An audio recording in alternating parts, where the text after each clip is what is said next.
What's on, ladies and gentlemen? My name's Ross, I like games, and today we have got a very nice triple changer from the Transformers trading card game that we need to go and have a little bit of a look at.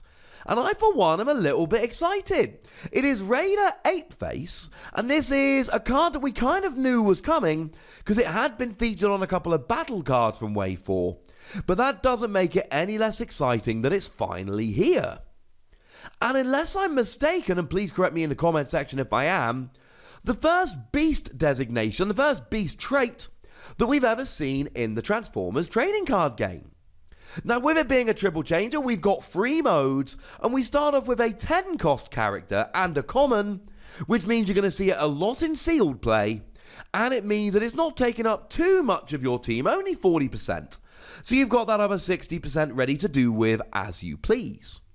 So starting off in bot mode then, we've got attack of 5, health of 14, defense of 1. Other than the defense, pretty good stats. Although please do bear in mind, we are talking a 10 cost here, so we do expect pretty good stats. And while you have 10 or more damage counters on it, you've got tough 3, meaning you flip 3 more battle cards while defending. Now, you've got to be dedicated to a blue deck in order to make this work, and that's kind of awesome. But one of the things I like about this is it forces your opponent into awkward decisions. Because they might think, oh, I can do 10 damage and then finish it off next time, or maybe I can do 12 damage, maybe finish off with a plasma burst. But then they're opening you up to tough 3. Now, if they can pull off the plasma burst play, brilliant, they will get the KO. But maybe they can't, and then you're sitting there with tough 3 and your opponent's struggling to take you out. And the other thing to remember here is that the Transformers trading card game has variance. That is to say, when you are flipping for attacking and defending, you are flipping over 2 random cards when you attack, more if you've got bold, and 2 random cards when you defend, more if you've got tough. And you add up the orange icons and you add up the blue icons, and the orange add to attack for the attacker and the blue add to defense for the defender, so you never know exactly how much damage you're going to do. It's not like other card games where you can guarantee an exact amount of damage that is going to be done. It's not quite that simple and straightforward. And when you've got tough 3, life is pretty good. Now, we do have 2 ult modes. We might as well start off with ult mode 1. Ult mode 1 is a ranged plane, more on all this in a moment, and we've got the same stats. 5 attack, 14 health, 1 defense, and spoiler alert, the stats are exactly the same in every mode, so we don't need to go any more into those.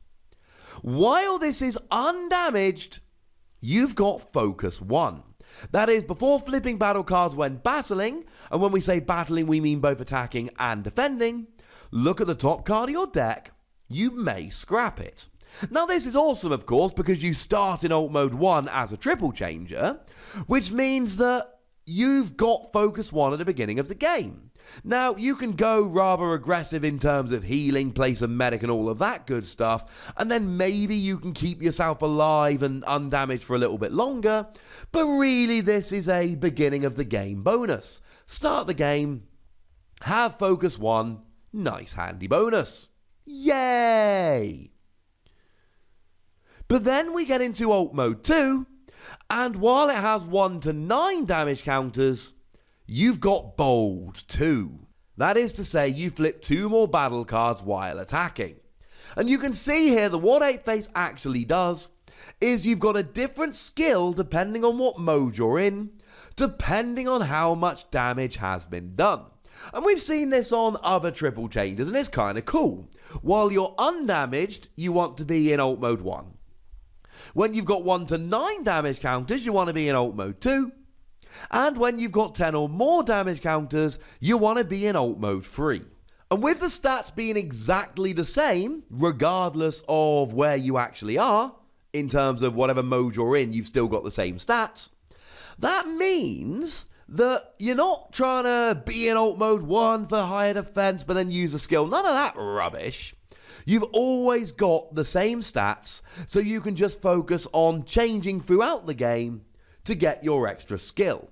That I like very much indeed. However, there is a caveat. And the caveat is exactly this. Do you want bold or tough? Because that's essentially where we are here. Because the thing is, if you go a very aggressive deck focusing purely on bold, then when you've got between 1 and 9 damage counters, you've got bold 2 and life is good. But as soon as you've got 10 or more damage counters, you end up with tough 3. But you want to be going bold with orange icons. Similarly, if you make a blue defensive deck, you're going to love having 10 or more damage counters, although your opponent might basically KO you before it actually happens, and then bad news bears, i.e. you go from below 10 to KO'd in one go, and then even if you get it working, it's kind of later on in the game that you actually get the tough rolling, and that's a problem as far as I'm concerned. Now, the good news is it means you're going to be flipping a lot of extra cards, so maybe you end up pairing it with something like Autobot Cosmos, for instance, that wants to run through your deck very, very fast. Because if you run out of your deck while you are attacking, you get an instant KO on any defender with 12 stars or fewer. That's really cool. But it does force you into a choice here. Now, what you could do is go for a mixed deck, knowing that for a lot of the time you're going to have bold 2, but then for some of the time you're going to have tough 3. I kind of like that. And of course, focus is better in a mixed deck. If you're defending and there's a blue icon, leave it. If you're attacking and there's an orange icon, leave it. Otherwise, get rid of it. Really, in an orange deck, maybe you get rid of a single orange in the hope of a double. Focus is not quite so good. Focus is best in a mixed deck. And you can have bold or tough here, which of course goes better in a mixed deck. And I think that's where we are with Raider Apeface. You're going to have more information than your opponent, so you can put yourself in a fun little position here where your opponent is trying to predict. Well, they're trying to go, oh, how bold has he gone? Do I want to get him off bold onto tough? Do I want to leave him on bold? Do I want to go for a big one-hit KO? Knowing that if I fail, he's going to have tough 3, and I don't know what, and that's kind of where Apeface comes in here. I love Apeface, but it's another one of these characters, and I feel like we've seen them a lot in Wave 4, where there's a lot of this turn I want this, but next turn I want this, minute-to-minute decision-making and really making it very awkward on both yourself and your opponent to make the right decision.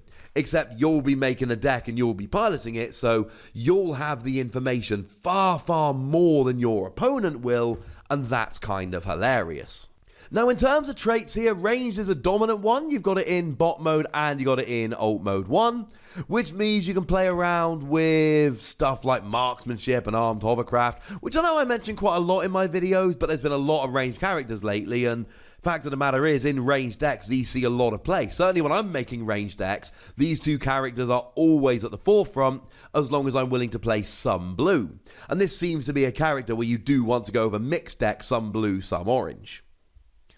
You are a plane in one mode, so I don't know how much we're going to get out of something like Bombing Run, unless we play it with a bunch of other planes, of course. But I do remain a big fan of Crash Landing here.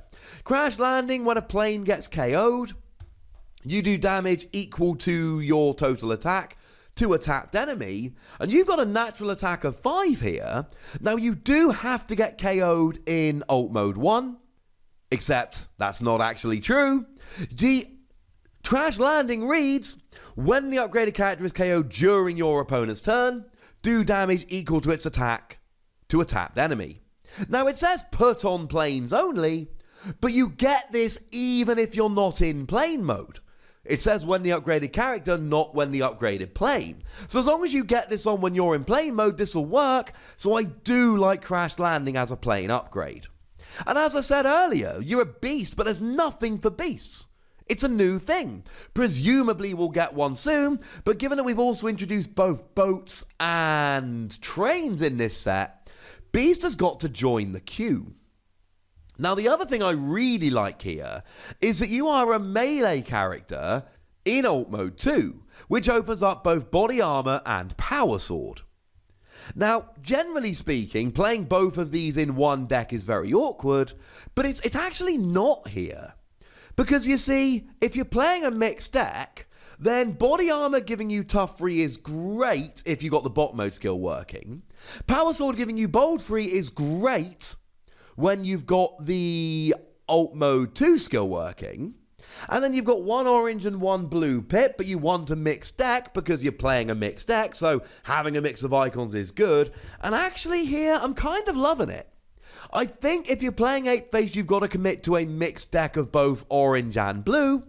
But I think the fact that you've got planes for stuff like Crash Landing, you've got ranged and melee, bold and tough, means that if you're going to be playing it in a mixed deck, it's about the best you could be hoping for.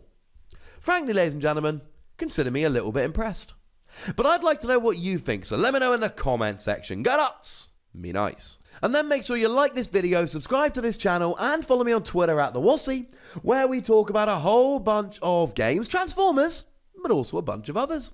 And do consider checking out patreon.com/PTCGradio, where we talk about a whole bunch of stuff, and you can get weekly bonus podcasts, and you can support the channel if you wish to do so. It is the best way to do so. But by far the most important thing, as always, look after yourselves till next time, would ya? Thank you very much for watching. My name's Ross, and you've been watching Wossy Plays.